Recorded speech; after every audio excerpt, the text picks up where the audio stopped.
ನಮಸ್ತೆ, ನನ್ನ ಹೆಸರು ವೀಣಾ ಅಂತೇಳಿ. ನಾವು ಈ ಭದ್ರಕಾಳಿ ದೇವಸ್ಥಾನಕ್ಕೆ ದಾವಣಗೆರೆಯಿಂದ ಬಂದಿದ್ದೀವಿ. ಇದು 2ನೇ ವಾರ ನಾವು ಬಂದು. ಮೊದಲನೇ ವಾರ ದೇವಿ ದರ್ಶನ ಮಾಡಿದ್ವಿ, ನೀರು ಹಾಕ್ಸ್ಕೊಂಡ್ವಿ. ಒಂಥರ ಏನೋ ಪಾಸಿಟಿವ್ ಎನರ್ಜಿ ಬಂತು. ನಮ್ಮ ಮೈಯಲ್ಲಿರೋ ನೆಗೆಟಿವ್ ಎನರ್ಜಿ ಹೋಗಿ ಪಾಸಿಟಿವ್ ಎನರ್ಜಿ ಬಂತು. ಆಕ್ಚುಲಿ ನನ್ನ ಮಗನಿಗೆ ಸ್ವಲ್ಪ ಸ್ಕಿನ್ ಪ್ರಾಬ್ಲಮ್ ಇತ್ತು. ಎಲ್ಲ ಕಡೆ ತೋರಿಸಿದ್ವಿ, ಈಗ 10 ವರ್ಷದಿಂದ ತೋರಿಸಿದ್ವಿ, ಕಡಿಮೆ ಆಗಿರ್ಲಿಲ್ಲ. ದೇವಿಗೆ ಅರ್ಕೆ ಹೊತ್ಕೊಂಡ್ಮೇಲೆ ಕಡಿಮೆ ಆಯ್ತು. ಬಂದು ಹೋದ ವಾರ ನೀರು ಹಾಕ್ಸ್ಕೊಂಡು ಹೋದ್ವಿ. ಇದು ಕುಂಬಳಕಾಯಿ ದೀಪ ಹಚ್ಚಿದ್ವಿ, ನನಗೆ ಸಮಾಧಾನ ಆಯ್ತು. ಮತ್ತೆ ನನ್ನ ತಮ್ಮನ ಹೆಂಡತಿಗೂ ಸ್ವಲ್ಪ ತುಂಬಾ ನೆಗೆಟಿವ್ ಎನರ್ಜಿ ಎಲ್ಲ ಇತ್ತು. ಇವತ್ತು ನೀರು ಹಾಕ್ಸಿದ್ವಿ, ಅವ್ರ ಮೈಯಲ್ಲಿರೋದೆಲ್ಲ ಬಿಟ್ಟೋಯ್ತು. ಹಾಗಾಗಿ ನಮ್ಗೆ ಈ ದೇವಸ್ಥಾನಕ್ಕೆ ಬರೋಕ್ಕೆ ತುಂಬಾ ಖುಷಿ ಆಗುತ್ತೆ. ನಮ್ಮ ಹೊಸ್ದಾಗಿ ಬರ್ಬೇಕು, ಇಲ್ಲಿ ಬಂದು ಸ್ವಲ್ಪ ಅಮ್ಮನವ್ರ ನೀರ್ ಹಾಕ್ಸ್ಕೋಬೇಕು. ಆಕ್ಚುಲಿ ಇಲ್ಲಿ ಬರೋ ಅಂತ ನೀರು ನಮಗೂ ಗೊತ್ತಿರ್ಲಿಲ್ಲ.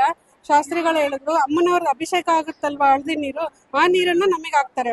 ಅವ್ರು ಸಿಂಟೆಕ್ಸ್ ಅಲ್ಲಿ ಸ್ಟಾಕ್ ಮಾಡ್ಬಿಟ್ಟು, ಅಭಿಷೇಕ ಆಗಿರೋ ನೀವು ನಾವ್ ಎಷ್ಟು ಅದೃಷ್ಟ ಮಾಡಿದೀವಲ್ವಾ, ದೇವಿ ಅಭಿಷೇಕದ ನೀರು ನಾವ್ ಹಾಕ್ಸ್ಕೊಂತೀವಿ ಅಂದ್ರೆ. ಸೊ ನಮ್ಮ ದೇವಸ್ಥಾನಗಳು ಇರೋದ್ರಿಂದಲೇ ನಮ್ಮಲ್ಲಿ ಸಂಸ್ಕೃತಿನ ಉಳ್ಕೊಂಡಿರೋದು. ಸೊ ನಾವು ದೇವರನ್ನ ನಂಬಬೇಕು, ಆರಾಧಿಸ್ಬೇಕು, ಎಲ್ಲಾ ದೇವಸ್ಥಾನಗಳಿಗೂ ನಾವು ಭೇಟಿ ಕೊಡ್ಬೇಕು ಅಂತ ನಮ್ಮ ಉದ್ದೇಶ ಇದೆ. ಸೊ ನಾವು ಅಮ್ಮನ ಅವರ ಭಕ್ತರು ಕೂಡ. ಪ್ರತಿ ಮಂಗಳವಾರ, ಶುಕ್ರವಾರ, ಭಾನುವಾರ ನಾವು ಆರಾಧಿಸ್ತೀವಿ. ನಮ್ಮನ್ನ ಖುಷಿ ಆಯ್ತು.